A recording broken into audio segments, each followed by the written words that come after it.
ગુરુ માતા સુદીક્ષાજી સાત સંગાતજી પ્રેમથી બોલજો ધન્ય નિરાકારજી।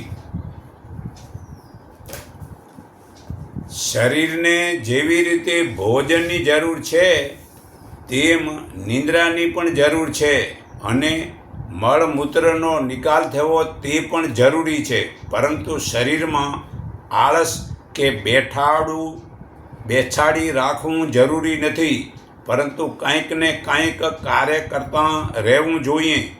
નાના બાળકો ભલે રમે છે, પછી પોતાની ફરજના નિત્યકર્મ કરે છે અને મોટી ઉંમરમાં કોઈકના રોગ વિશે કે જ્ઞાન વિશે લખે કે બીજાને સત્સંગ વડે જ્ઞાન આપે તો જ જીવનમાં ઉત્સાહભર્યું તથા સર્વે જીવન આનંદભર્યું રહી શકે છે।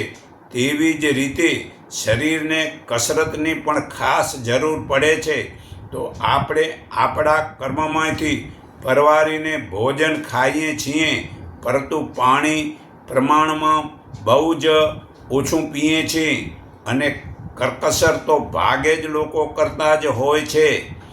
તેમાં વળી હાલમાં ટીવીમાં આવતી જાહેરાતો સિરિયલોને જોઈએ છીએ ને ઘરમાં જે સાયકલ છે, ઘરમાં એક્યુપ્રેશરની પ્લેટો છે, ઘરમાં સુખી લોકો છે તે તો જીમ બનાવે છે અને સ્વિમિંગ પૂલ બનાવે છે, પરંતુ ભાગે જ લોકો તેમાં તરે છે કે સાયકલ ચલાવે છે। ઘરમાં અમારા જેવા દાદા દાદી વગેરે દરરોજ યોગાસન કરે છે, તે દાદા કહે છે, છતાં મોટા ભાગના આળસમાં કરતા નથી, ખાલી બેઠા ટીવી જોતાં જે મુદ્રાઓ હાથની આવી રીતે કરવાથી સારું થાય છે, જુદા જુદા રોગો મટે છે, બેસીને લાંબા પ્રાણાયામ કરવાથી શરીરમાં ઓક્સિજન વડે લોહી શુદ્ધ થાય છે, તેથી રોગ મટે છે। સવારના 4 થી 5 વાગે ઉઠીને ચાલવાથી શરીરમાં લાભ થાય છે, છતાં બોલવામાં અમોને દુઃખ થાય છે કે હવે ઠેર ઠેર બગીચા છે, ઠેર ઠેર લાફિંગ ક્લબો છે, સવારે બધા બગીચામાં ભેગા થાય છે, હાથ ઊંચા નીચા કરીને ખોટું હસે છે। તેવું કરવાની જરૂર નથી। પરમાત્મા સાવ પાસે છે, તેને જોઈને આનંદ માણવો જોઈએ। તે પરમાત્મા સૂક્ષ્મ છે, તેને મોટા ભાગે જાણતા નથી અને પથ્થરની મૂર્તિના ભગવાન અજ્ઞાની માને છે અને ખોટો સમય બગાડે છે। તો ખરેખર ઘરમાં રહેલા લોકો વહેલી સવારે ફુરસતી હાજતે કુદરતી હાજતે લોટો લઈ ગામ બહાર જંગલ દિશા જતાં, પણ હવે તો દેશમાંય એ નથી રહ્યું। દરેક ઓરડે બાથરૂમ અને રેસ્ટોરન્ટ રૂમ તથા એટલે કે ચાલવાનું કેટલું, બેડરૂમમાં જ બાથરૂમમાં જ કે રેસ્ટોરન્ટમાં અને ત્યાંથી વાયા કિચન એટલે કે રસોડામાં થઈને ગેરેજમાં, પછી શારીરિક સમસ્યાનું સમાધાન શું થાય? થોડુંક તો વિચારો। અમારી સ્વસ્થ પ્રચાર પ્રક્ષિણા યાત્રામાં એક દિવસ એક સ્થૂળ શરીરવાળા બેને મળવા આવેલા। તેમણે કહ્યું, સ્વામીજી જુઓ ને, મારી આ આંગળીઓ બધા સાંધાઓ સોજા આવી ગયા છે। અમે પૂછ્યું, રોટલીનો લોટ કેમ બાંધો છો? તેઓ કહે છે કે આવા અર્થ વગરના પ્રશ્ન શા માટે પૂછો છો? અમે કહ્યું, ત્યારે રસોડાનું તમે શું કામ કરો છો? તેઓ કહે, બાય, મારા હસબન્ડે મને બહુ જ પ્રેમ કરે છે અને તે નોકર રાખે છે, એટલે મારે કાંઈ કામ કરવું પડતું નથી। હે પ્રભુ, જન્મ જાનાતર આ બહેનને એમને આ ભવનો જ ધણી ફરી મળતો રહે એવું કરજે બાપ। તો પછી હાથ વળે શેના? હાથી કામ કરો તો જ હાથ વળે। અહીં આપણે ત્યાં દેશમાં પણ ઝાડુ પોતા વાસીદા કામવાળી બાઈ કરે, કપડાં મશીન ધુએ, સ્ત્રીઓ ધોબી કાકા કરે, સ્ત્રી ધોબી કાકા કરે, રસોઈ અમારા સાસુ કરે, શાકભાજી ઓફિસવાળો પટાવાળો લાવે, અથવા મારા હસબન્ડ ધણી ખમા પટાવાળો અને પતિદેવ બંને એક જ કામ માટે નિયમેલા છે. તો મેડમ તમે શું કરો? હાય સ્વામીજી, આટલું મોટું ઘર છે તે તો કોઈકે જ જોવું પડે ને, કાંઈક તો જોવું જ પડે ને. બહુ સારું માવડી, તમે ઘરને જુઓ અને ઘર તમને જુએ, આમ સામસામે જોયા જ કરો. ઘર જડ છે ને તમે પણ જડ થઈ જશો. શરીરને કામકાજમાં મોકળું ન રાખીએ તો શરીર આળસું થઈ જાય. બેઠા બેઠા માંગણી જ કર્યા કરે. વહુ પાણી લાવજો, તો શું વહુ 2-4 દિવસ લાવે પણ પછી તમારા બોલ પર પાણી ફેરવશે. માટે આપણે આપણા બધા કામ જાતે કરીએ તો આપણી મોટા ભાગની સમસ્યાઓ સમાધાન થઈ શકે છે. માટે સુખદ સ્વાસ્થ્ય માટે નિમ્નલિખિત 6 નિયમો આજથી પાળો તો જીવન વધુ સુંદર, સુગંધ અને આનંદિત બનશે. તો પહેલો નિયમ, ખાના આધા કરો. બીજો નિયમ, પાણી ડબલ પીઓ. ત્રીજો નિયમ, કસરત 3 ગુના કરો. ચોથો નિયમ, 4 ગુના હસો પણ મનમાં, આમ ખીખોડા ન કરવાના. પાંચમું, કામ 5 ગુના કરો. કર્મ મતલબ 5 ગણું કરો. અને છઠ્ઠું, 6 ગણું પરમાત્માનું સ્મરણ કરો. કે રામ રામ બોલો, કોઈ બી મંત્ર બોલો કે જેથી એ બધાથી વધારે કામ આવશે. પરમાત્માને યાદ કરો, સુરતા તેમાં પરાવો. એ જ ખાસ સ્પેશિયલ મતલબ વધુ કરો. તો ખોરાક અડધો કરવો, પાણી 2 પીવું, કસરત 3 ગણી કરવી, મુક્ત અને ખડખડાટ હસવાની ટેવ પાડવી. તો 16મો પોઈન્ટ, સૂક્ષ્મ વ્યાયામ એક એવી કસરત છે કે નાના મોટા સાંધા કે માંદગીઓથી ઉઠેલા કે થોડા માંદા સૌ નિર્ભયતાથી કરી શકે છે. આ શ્રેણીમાં આંગળીની કસરત આમ કરો, આવી રીતે. આ જો મારા હાથ જોરો, આ શ્રેણી આગળની કસરત માટે. આ જેમ 2 મિત્રોને આ હાથ મિલાવીએ છીએ તે રીતે બંને હાથ આમ પકડી છાતીને સામસામે રહે તેમ રાખી અને ઊંચાઈ અને શરીરથી થોડા દૂર રાખી આમ ખીંચવા. ઊંડો શ્વાસ લેવો. આ પ્રમાણે શ્વાસ છોડવા અને ઊંડા શ્વાસ લેવા 8 થી 10 વખત કરો તો તમારા આ શરીરમાં આ હાથની ક્યારે પણ તકલીફ નહીં થાય.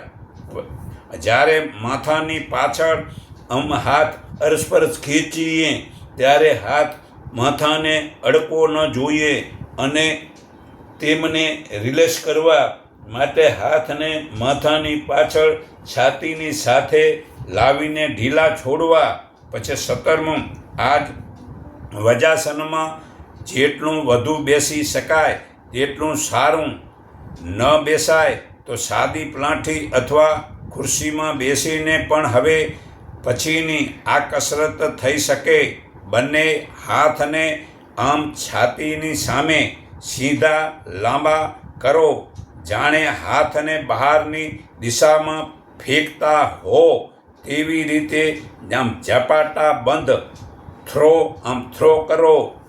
હોર મુનિ ભયંકર પંજા જેવી આ હાથની આંગળીઓની સ્થિતિ કરો. હાથ એકદમ કડક રાખીને કોણીઓથી આમ વાળીને ઢીલા રાખી અને આવી રીતે આમ હાથની આંગળીઓ વાળો. આ ક્રિયા 8 થી 10 વખત કરો. હવે હાથ છાતીની સામે સીધા રાખી કાંડામાંથી હાથને અડધા બંધ રાખી અને આમ ગોળ ગોળ ફેરવો. આવી રીતે આમ ગોળ ગોળ ફેરવો. એ 8-10 વખત કરો. પછી આ જ પ્રમાણે ઉપરોક્ત ક્રિયા આંગળીઓ છઠ્ઠી અને ઢીલી રાખીને બંને દિશામાં 8 થી 10 વખત ફેરવી. હવે અંગૂઠો અંદર આમ રાખીને મુઠ્ઠી બંધ કરો ને મુઠ્ઠી ખોલો. આવી રીતે 8-10 વખત કરો. હાથની હથેળી એકબીજાને સામે રહે તેમ 6 થી 8 વખત દૂર રાખો અને કડક કરો ને ઢીલી કરો. આ પ્રમાણે 8-10 વખત કરો. પછી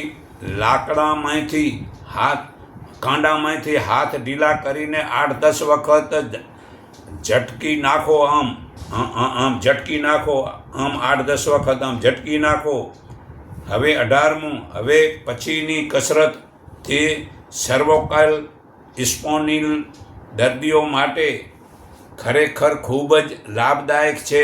જે લોકો નિયમિત રીતે આ કસરત કરે છે તેઓ સર્વકલ સ્પોન્ડિલના ભૂતથી પોતાની રક્ષા અવશ્ય કરી શકે છે. પરંતુ આપણે આ તકે એટલું જાણી લેવું જરૂરી છે કે આ સર્વકલ સ્પોન્ડિલિસ શું છે તે વિસ્તારથી. હાલ આ વિષયની છણાવટ ન કરીએ તો પણ એટલું તો સમજી જ શકાય કે કરોડરજ્જના સૌથી ઉપલા 7 માળખા સર્વોકલ વર્ટિકલ બા કહેવાય છે. તેમાંથી 5, 6 અને 7 ઉપર દબાણ આપવાથી તે તાત્કાલિક ઊભી થાય છે. તેને સર્વકલાઈ ઊભી થાય છે. તે સર્વકલાઈ સ્પોન્ડિલિસ નામથી ઓળખવામાં આવે છે. તો માથાની પાછળ બંને હાથ પકડી દબાવો. આમ દબાવો. આમ જોરથી પાછળ માથું આમ દબાવો ને પછી આમ આગળ માથામાં રાખીને આમ દબાવો. આવી રીતે સાઈડમાં આગળ અને પાછળ આવી રીતે 8-10 વખત દબાવો.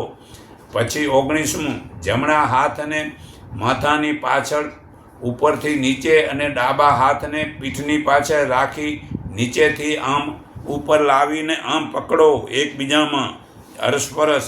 તેનાથી આપણા શરીરમાં જે પગની સ્થિતિ જુદી હોય તે પણ મતલબ કે 8-10 વખત કરો. અને 10મું. જેમ સ્પોન્ડિલિસ છે તેમને આમ ઉઠતે બેસતે કરવાની ખાસી મુશ્કેલી હોય તો તેથી તેમને ખુરશીમાં બેસી કે બાકી સાધારણ રીતે વૃદ્ધાસનમાં કે બેસીને આ ક્રિયા થાય તો સારું. અન્યથા સાદી પ્લાંઠી વાળીને બેસીને પણ કરી શકાય. તો આ હાથની મુઠ્ઠી બંધ કરી અને દાઢીની નીચે એટલે કે મુઠ્ઠીને નીચેને ભાગથી માથાને ઉપર આમ તરફ આમ ધક્કો મારો અને વળી આમ પાછા વળો. આ મતલબ કે 8-10 વખત આમ કરો. હવે આ માથાને જમણી તરફ ધીરે ધીરે ફેરવો. માથાને આમ જમણી તરફ આમ ફેરવો. પછી આમ ડાબે ફેરવો. પછી આમ સીધું ફેરવો. પછી આડું આમ ઊભું ફેરવો. પછી આમ ગોળ ફેરવો. ડાબે જમણે એમ ગોળ ફેરવો. આ 10 વખત કરો. અંતે ગળાને આગળ જમણે મતલબ કર્યા પછી આ ક્રિયાઓ લેશ માત્ર ઉતાવળ કર્યા વગર શાંતિથી કર્યા કરો. ઝટકો માર્યા વગર કરવી. પછી આંખોના આરામ ઓછો અને આ ત્રાસ વધુ આપવી એ છીએ. તો 25 વર્ષ પૂર્વે અમેરિકાથી એક પદ્ધતિ ભારતમાં આવેલી તે રિપોર્ટના નામથી ઓળખાયેલી તે પ્રદેશથી મુખ્ય શિક્ષણ આપવામાં આવેલું. તે આ વાંચતી વખતે પુસ્તકને સ્થિર રાખો. આપણે ત્યાં દેશમાં ગીતા, ભાગવત, રામાયણ વગેરે ગ્રંથો વાંચવા માટે જેમ એક ફોલ્ડિંગ સ્ટેન્ડ કે ઘોડી રાખતા હતા તેવું જ કોઈ સાધન પાતળા વાયરમાંથી બનાવેલું હતું. હેતુ સ્પષ્ટ હતો કે વાંચતી વખતે પુસ્તકને સ્થિર રાખવું. આંખો ડાબી લાઈન ચાલુ થાય ત્યાં જમણે જ્યાં લઈને પૂરી થાય ત્યાં સુધી લીટીમાં ફેરવવી. ત્યારબાદ જમણે જઈને લાઈન પૂરી થાય ત્યાં બીજે જવી. એટલે આમ આંખને આપણે આમ ડાબે જમણે ઉપર નીચે આમ ગોળ આમ ફેરવો તો આ આંખોમાં મતલબ કે આડું અવળું જોયા વગર આ સારું થશે. તે ખરેખર કસરત આંખોની જરૂરી છે. તે આંખોને ઝપાટા બંધ 8 થી 10 વખત ઉઘાડ બંધ કરવી.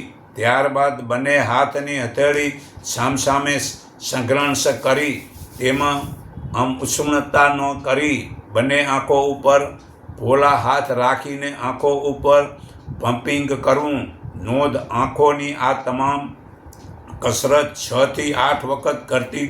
દરેક કસરત પછી 10 થી 15 સેકન્ડ આંખો બંધ રાખીને આંખોને આરામ આપવો જરૂરી છે. 22મું બટરફ્લાય એ પતંગિયાના કસરતના નામે ઓળખાતી આ એક્સરસાઇઝની પોતાની આગવી વિશેષતા છે. જે મિત્રો પગ વાળીને પલાંઠી મારીને સુખાસનમાં બેસવાને ટેવાયેલા નથી તેમને થોડી પળો માટે પણ બેસવાનું મુશ્કેલ બને છે. આ સિવાય આર્થોટિક્સ, સાયટિકા, ઘૂંટણના દુખાવા વગેરેમાં તથા પદ્માસન વાળવા માટે પણ શારીરિક કસરતની કસરત સારે છે. તો બટરફ્લાય કરવી: જમીન પર બેસો, બંને ઘૂંટણથી પગને એવી રીતે વાળો કે એડી અને પંજા સાથે બંને પગ એકમેકની સામસામે જોડાયેલા રહે અને બંને ઘૂંટણ બંને દિશાઓમાં પતંગિયાની પાંખો જેમ રહે. હવે બંને પગના પંજાઓને એકસાથે બંને હાથ વડે પકડીને બંને ઘૂંટણને ઉપર નીચે પતંગિયાની પાંખોની જેમ 16 થી 32 વખત કરો. બીજું, પૂર્વ સ્થિતિમાં હાથની પકડ. હવે પગના પંજા ઉપરથી છોડી દો અને બંને ઘૂંટણ ઉપરથી પકડો. હવે ઘૂંટણ ઉપરની નીચે અને નીચેની ઉપર એમ ઉપર નીચે 16 થી 32 વખત કરો.